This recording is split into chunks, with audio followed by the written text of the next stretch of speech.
Militer Israel semakin brutal dan masif dalam melakukan serangan di Gaza, Palestina. Dan hingga saat ini pemirsa sudah lebih dari 9.000 warga sipil Palestina tewas akibat serangan Israel. Dan untuk membahasnya kita sudah bergabung bersama kami pakar Timur Tengah, Pak Anan Nurdin. Assalamualaikum Pak. Waalaikumsalam warahmatullahi wabarakatuh. Pak, kalau kita lihat saat ini semakin intensif serangan Israel ke Palestina. Bagaimana nasib warga sipil ataupun Palestina ke depannya? Ya, seolah kita sudah kehabisan kata-kata untuk menyikapi apa yang terjadi di Gaza ya. Dan tidak ada indikasi akan berhenti, tidak ada indikasi untuk gencatan senjata. Walaupun indikasinya sangat sedikit sekali ketika Benjamin Netanyahu sebagai Perdana Menteri Israel hanya mengatakan seperti ini, bahwa sebelumnya dia selalu mengatakan tidak ada gencatan senjata, tidak ada gencatan senjata. Tetapi akhirnya dia mengatakan di akhir ini ada gencatan senjata asal ada tukar tawanan, asal dibebaskan seperti ini.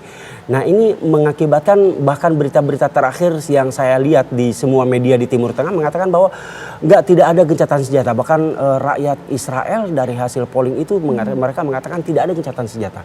Bahkan yang lebih mengerikan lagi adalah pernyataan Kementerian Arkeologi Israel yang mengatakan bahwa mungkin saatnya Gaza itu dibom nuklir. Ini sebuah pernyataan walaupun tidak menjadi kenyataan, tapi menjadi sebuah pertanda ada semacam pemikiran. Membumi hanguskan lebih besar dari apa yang sekarang sedang terjadi. Dari apa yang sedang kita bayangkan. Kita sekarang dengan rumah sakit, sekolah, apartemen, tempat pemukiman, semuanya dihabiskan. Itu merupakan sebuah gambaran kehancuran. Tetapi ternyata orang Israel itu berpendapat bahwa menteri di kabinetnya itu mengatakan bahwa mungkin Gaza harus dikasih nuklir. Apa yang akan terjadi Pak kalau misalnya memang Gaza hingga dibom nuklir?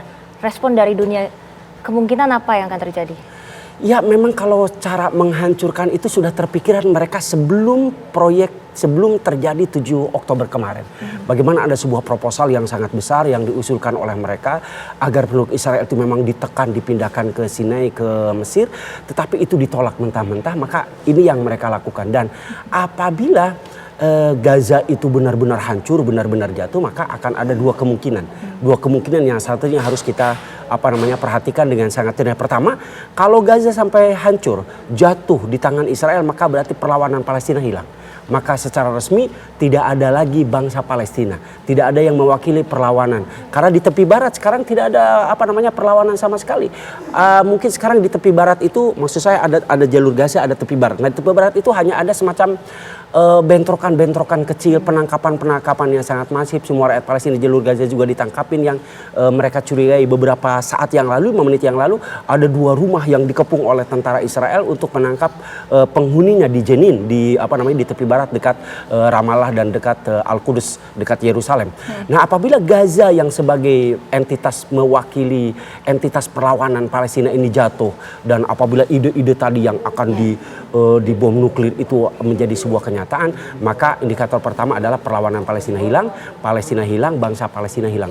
Yang kedua, ini menjadi semacam ujian bagi para pemimpin di dunia, politisi politik di dunia, dari mulai negara-negara besar Amerika Serikat yang menjunjung HAM sangat luar biasa, Uni Eropa yang menjunjung HAM sangat luar biasa, ya, dan negara-negara demokratis yang sangat luar biasa, bahwa ini menunjukkan standar ganda mereka semakin nyata, bahwa HAM itu hanya untuk bangsa mereka, bahwa HAM itu hanya untuk warna kulit mereka. Tetapi kalau untuk ke orang-orang timur, terutama yang agamanya berbeda dengan mereka, maka tidak ada HAM, tidak ada kemanusiaan, tidak diperhatikan lagi kemanusiaan.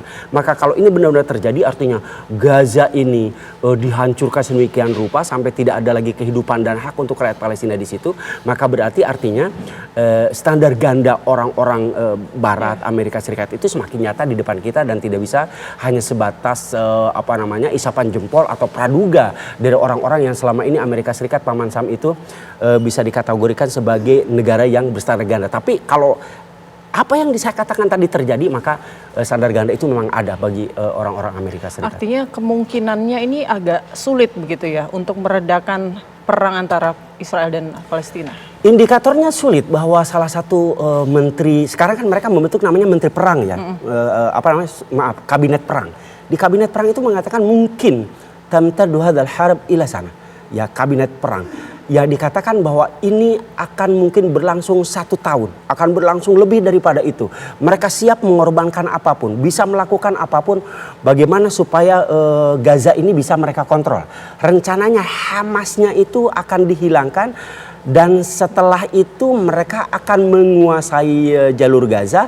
Dan jalur Gaza itu akan dibentuk semacam pemerintahan boneka yang bisa diatur oleh Israel. Sementara ini memang kesalahan mutlaknya kalau menurut saya adalah ketika tahun 2005 Israel memutuskan di bawah waktu itu Ariel Sharon, Perdana Menteri Ariel Sharon pada 2005. Mereka meninggalkan jalur Gaza kosong tanpa penguasa.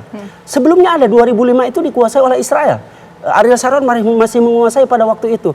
Cuman pada 2005 saya lupa tanggalnya, mereka memutuskan keluar tanpa ada konfrontasi apapun. Mereka hanya keluar saja dari jalur Gaza. Nah, 2006 ada pemilu di tepi barat, lalu 2007 Hamas digulingkan, lalu setelah itu Hamas pergi pulang ke jalur Gaza, kabur ke jalur Gaza, dan jalur Gaza akhirnya menjadi basis militer mereka. Mereka kembangkan roketnya dari asalnya hanya 20 km jangkauannya menjadi 2014 menjadi 40 km dan sekarang sudah di atas 90 km. Pak Anan, kalau di Gaza ini memang menjadi pusat militernya bagi Hamas, namun kenapa di sana masih banyak warga sipil terutama wanita dan anak-anak yang akhirnya turut terkena genosida dari Israel? Tidak ada pilihan, mereka harus kemana? Sebagai pertama itu mereka di sana itu mereka itu kan hanya 1,3 juta ya di Gaza itu. Lalu setelah itu mereka tumbuh kembang tanpa kontrol sampai akhirnya sekarang menjadi 2,3 juta. Jadi kita sangat sulit membedakan mana kalau di real di lapangan ya. Kita tahu bahwa perang kota seperti itu sangat sulit membedakan mana Hamas, mana warga sipil. Itu sangat sulit. Makanya yang dilakukan Israel sekarang adalah yang mereka curigai sebagai tempat persembunyian Hamas, baik itu di rumah sakit, baik itu di sekolah, baik itu di gedung PBB, mereka akan bom, mereka akan serang karena mereka menyangka bahwa disinilah tempat mereka bersembunyi. Itu pembelaan Israel. Itu pembelaan Israel kemudian ya. Yang mengatakan bahwa mereka mencurigai terowongan-terowongan itu dihuni Hamas, padahal sebenarnya mungkin itu warga sipil, pure warga sipil gitu loh. Ya, maksudnya begini. Ketika sampai hari ini tuh Israel tidak bisa mengetahui di mana adanya Hamas. Titik-titiknya, bahkan pasukan Amerika yang sekarang ada di Gaza, itu mereka tidak bisa mengetahui di mana letak para tawanan berada. Berarti intelijennya Israel belum cukup mampu untuk membedakan Hamas dan warga sipil. Ya, mereka hanya hebat di media sebetulnya. Hanya hebat di media saja. Memang di media menurut penelitian terakhir bahwa mereka adalah negara dengan militer dan intelijen terbaik 10 besar di dunia. Sangat luar biasa. Itu hanya di media saja.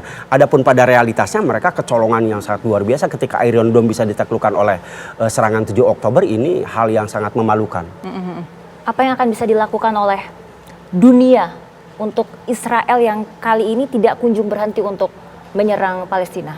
Ada dua, saya kira people power itu adalah menjadi sumber utama. Karena dengan people power yang dilakukan terus di mana-mana, ini akan para pengambil kebijakan, para kepala negara di seluruh dunia akan mengambil kebijakan yang sesuai yang dibutuhkan untuk keamanan di kawasan Timur Tengah. Karena kalau dibiarkan, ini akan menjadi perang besar. Ancamannya sudah terlihat, Aljazair akan mengirim pasukan ke jalur Gaza, kemudian Oman juga sudah mengindikasikan hal tersebut, apalagi Iran, maka ini kawasan ini akan menjadi api di semua titiknya. Baik, Pak, singkat saja ini waktu kita tinggal sedikit, bahwa Netanyahu mengatakan dia akan ada kemungkinan gencatan senjata jika orang-orangnya dikembalikan. Nah, kalau dari Pak Anan sendiri melihat apakah ini bisa jadi jalan keluar? Saya pikir tidak akan terjadi gencatan senjata dalam waktu yang cepat ya, karena Benyamin Netanyahu juga sekarang terancam. Terancamnya dalam artian demo besar-besaran dilakukan oleh keluarga Israel di depan rumah kediaman Benyamin Netanyahu, bahwa dia harus membuktikan secepat mungkin bagaimana bisa memberikan keamanan, kenyamanan bagi rakyatnya sampai itu bisa ditemukan, para tawanan bisa ditemukan. Baik, terima kasih Pak Anan Nurdin. Sama-sama. Ya, kita harapkan tentunya yang terbaik untuk Palestina. Dan pemirsa, kami akan segera kembali sesaat lagi, tetaplah bersama kami.